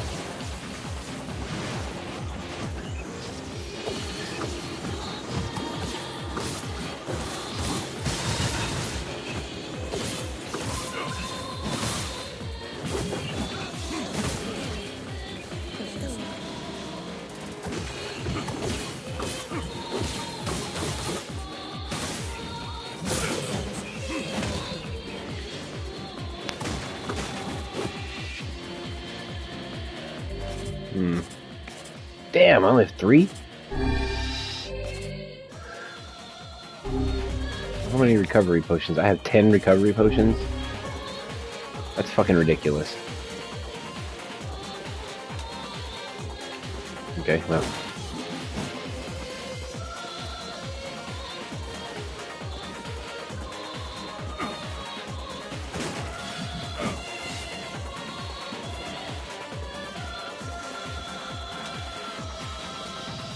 Oh shit, those little fucker chasing me.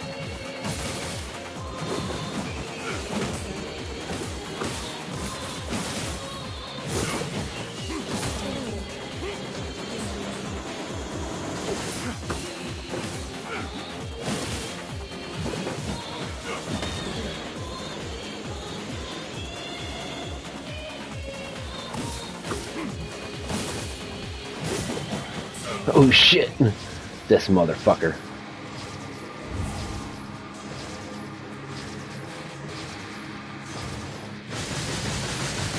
Alright, yeah, I can see. I'm going to need one of these. One of these. And one of these. Whoa! This stupid little waves do so much fucking damage, it's ridiculous. Bitch.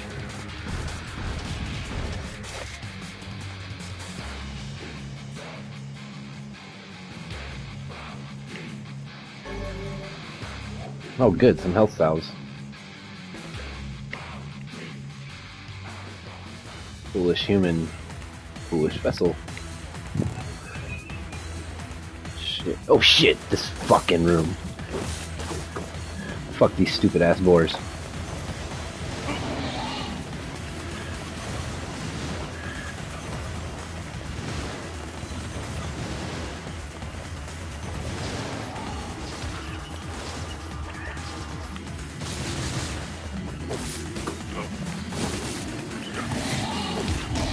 Oh shit.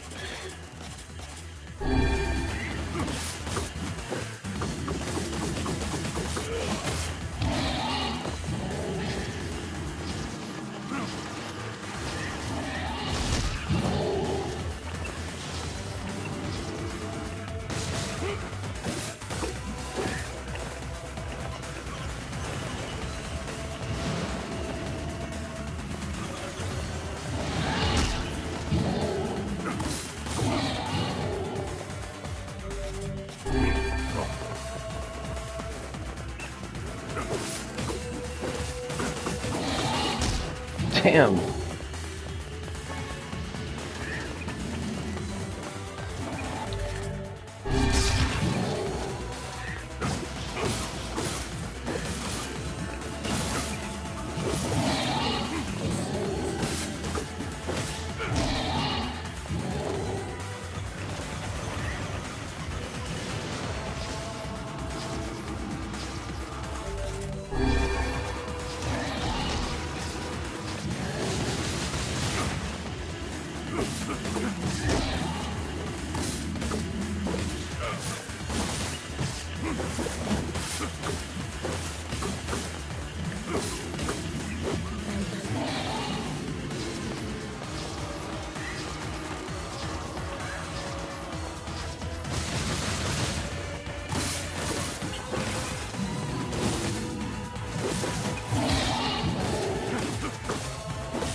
All is paid, all is sacrifice. Oh, yeah, this room's fun.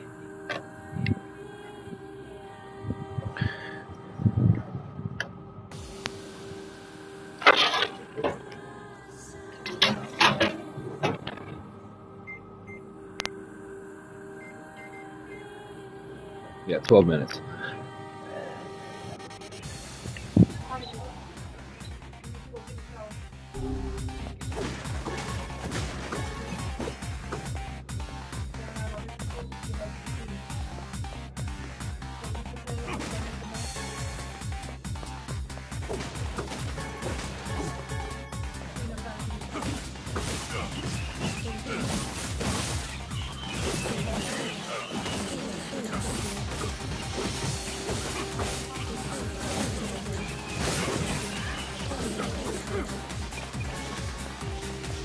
What?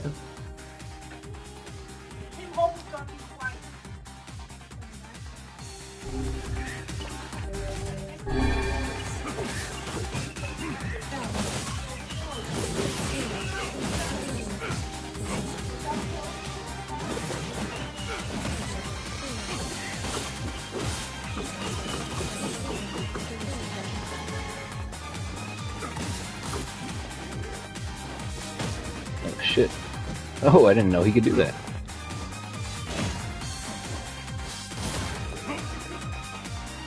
But I can do this.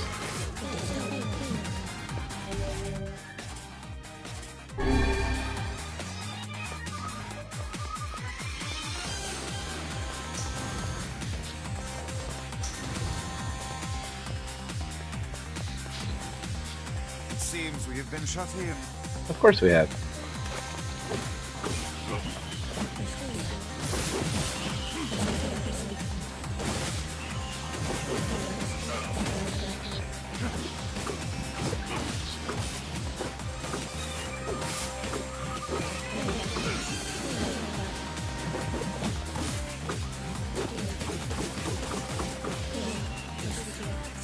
Shit.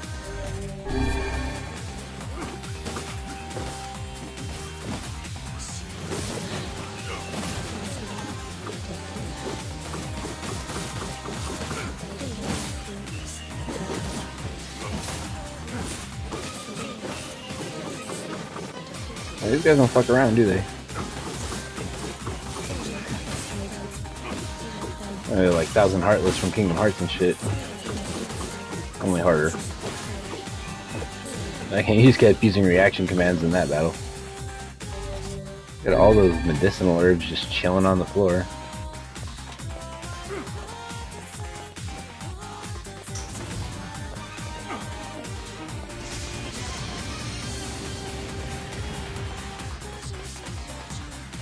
Oh shit. Fucking asshole. No, don't. There we go. Ooh, I almost lost it there.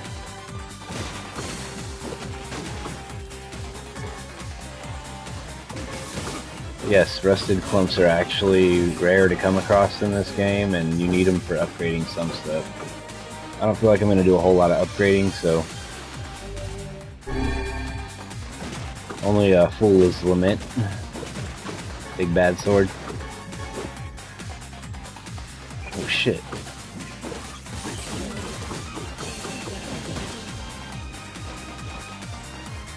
Yeah, I know that there is nothing nice waiting for me behind this door.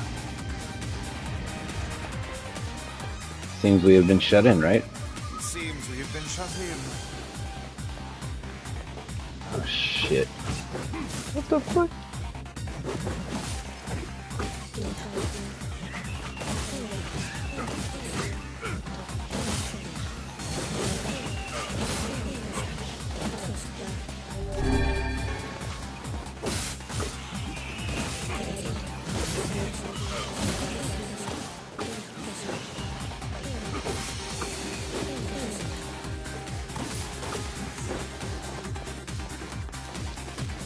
Damn.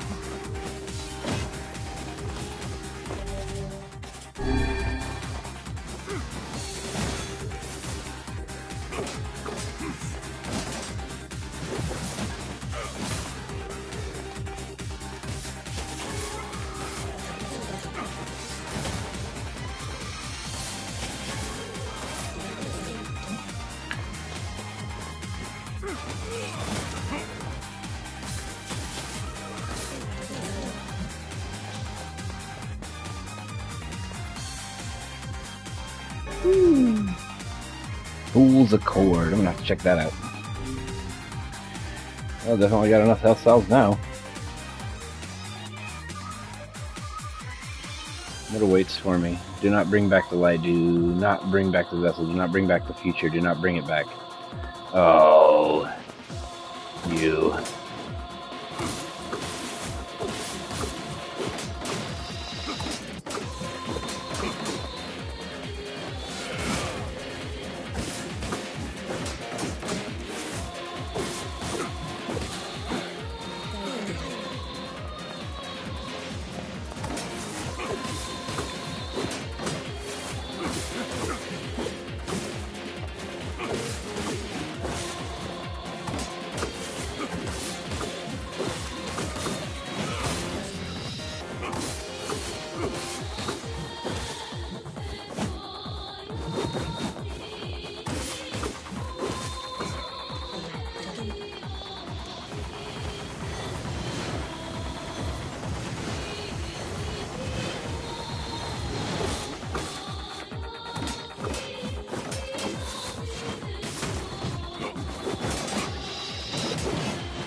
Shit.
Oh, Jeebus.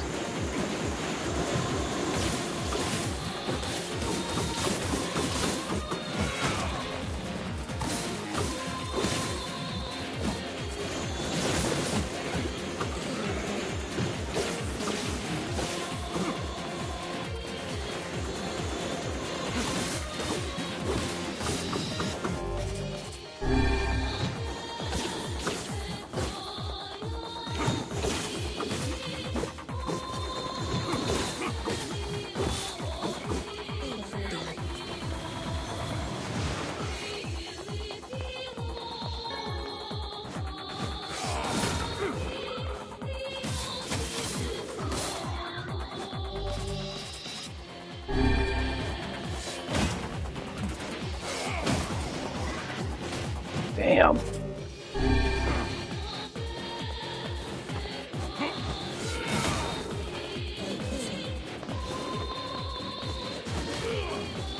Son of a bitch.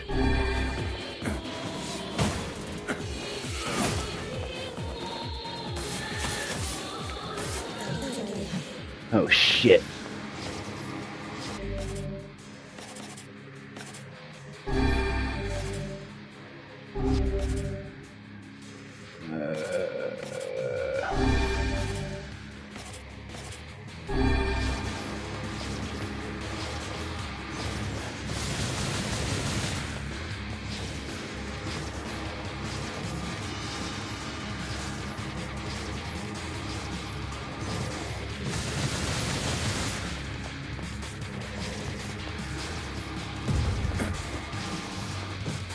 Damn.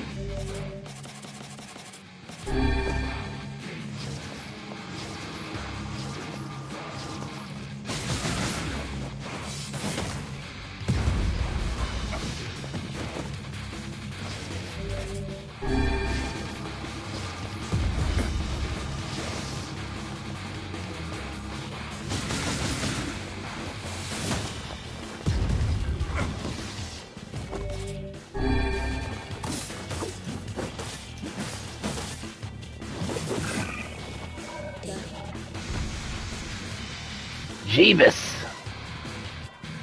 The worst part is it's not even over yet. I get recovering potions now, so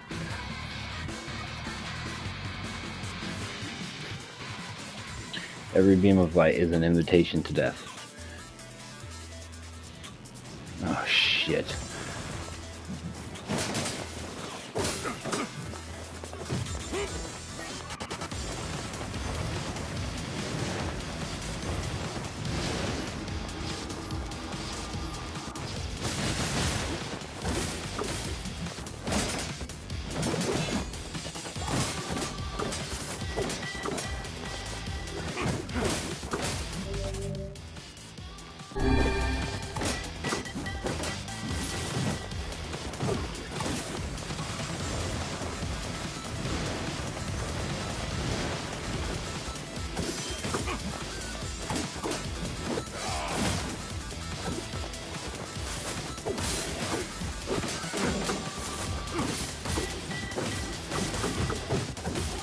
Fucking bitch.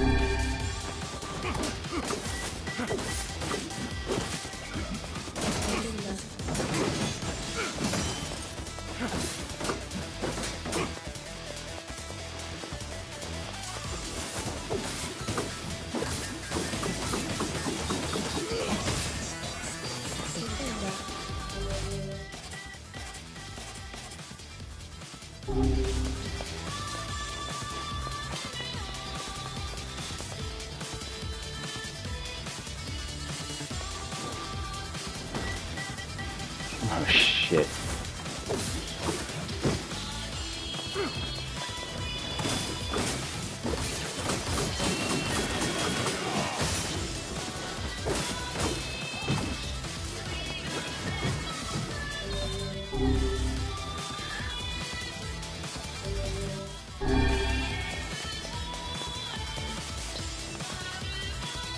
Oh shit, what the fuck?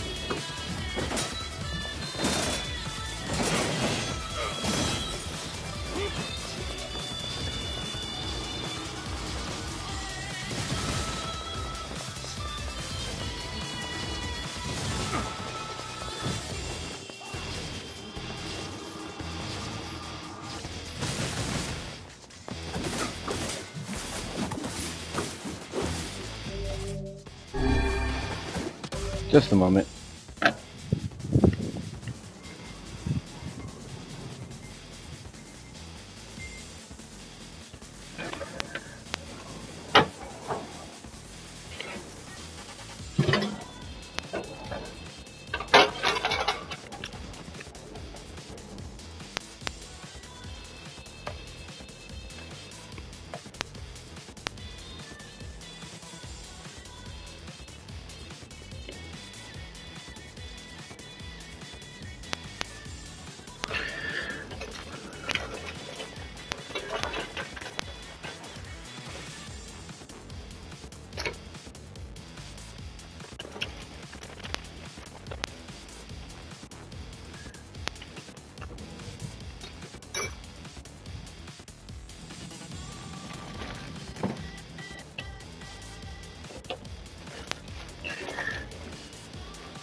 Interesting.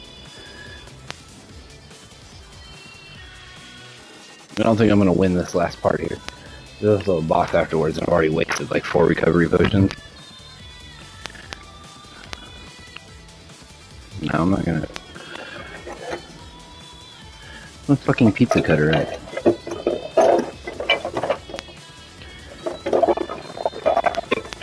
You gotta be kidding me. It's just not like one of those things that just randomly up and disappears. Oh. It's because it didn't. Alright.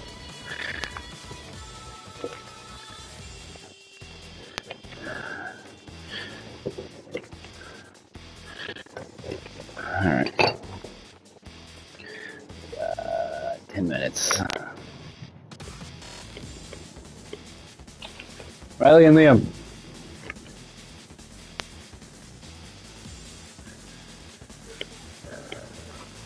Leave your tab and go eat. Ow! Pizza! Yes, pizza. You can be quiet though? Yes. Fine, sit right there.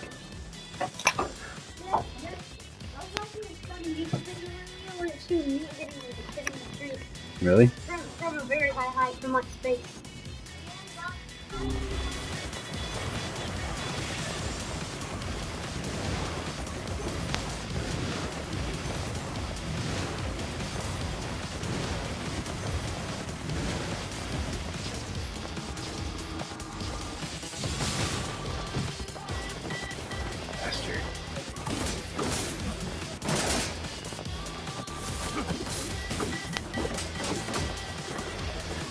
It's harder to focus on one when there's this fucking many of them.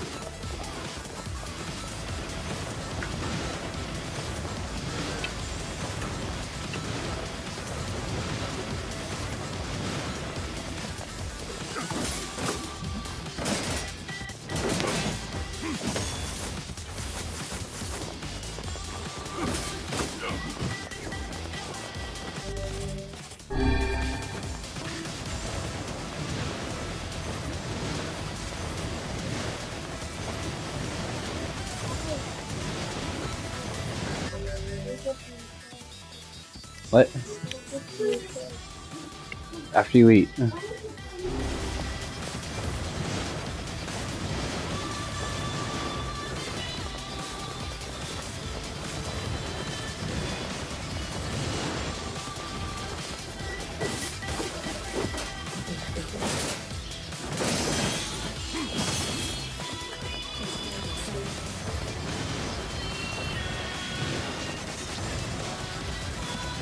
Yes, I'm really doing this.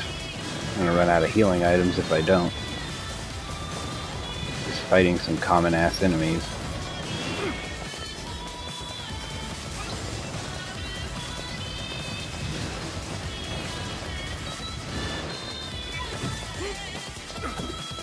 God.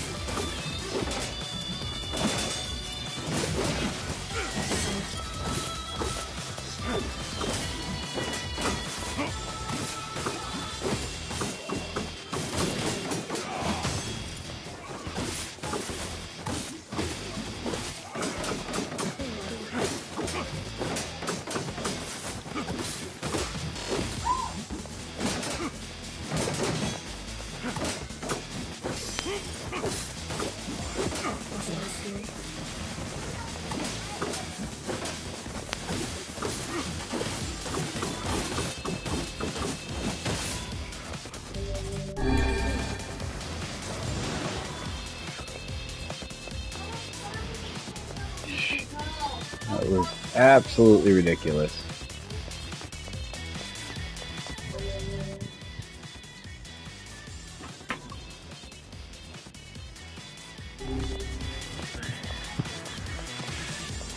This one's weird too. Alright, how many do I have? 8, 3, 7. Not too bad, but not too good either, honestly.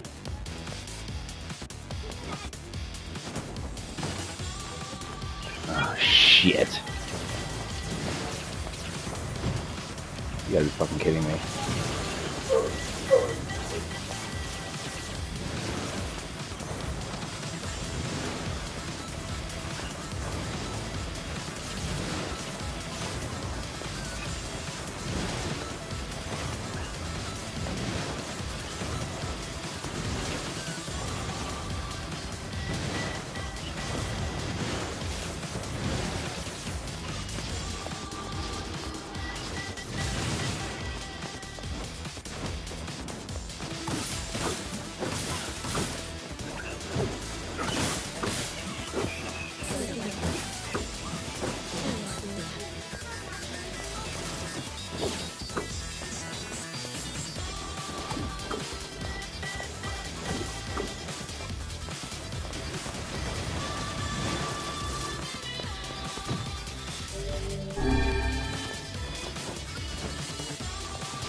Just a fucking moment, man.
Jesus, was that a pain in the ass.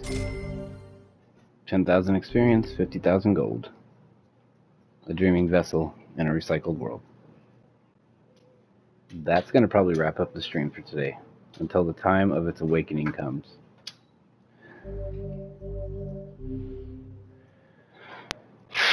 So that leaves us with just one weapon left to get, so we can get the other endings. So we can just kind of breeze right through this one and check out the additional content as we go along. Is that all? Huh? Is that the final entry of the diary? It seems that way.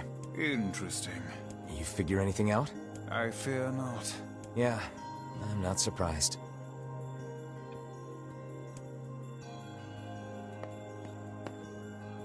Nothing.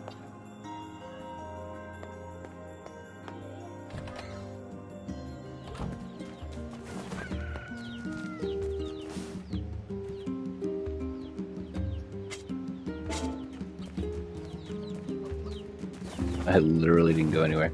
Let's go over to, let's save it real quick and then go over to the village and buy some stuff. We can even go to Seafront and buy the capsules that we won't need. So those strength, defense, and, you know, basically all those capsules and drops, the strength, magic, and defense ones, we won't need them for the rest of the game. Because we've pretty much done all the hard stuff already. I worked it out.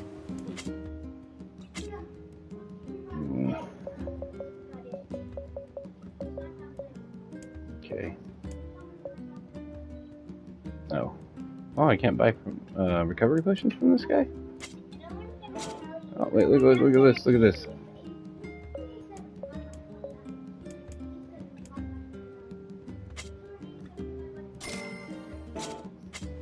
Shop here more often. Yeah, sure. Let's take a quick trip to the Airy. Or not the Airy. Actually, can we take the ferry yet? Or is that something that comes afterwards?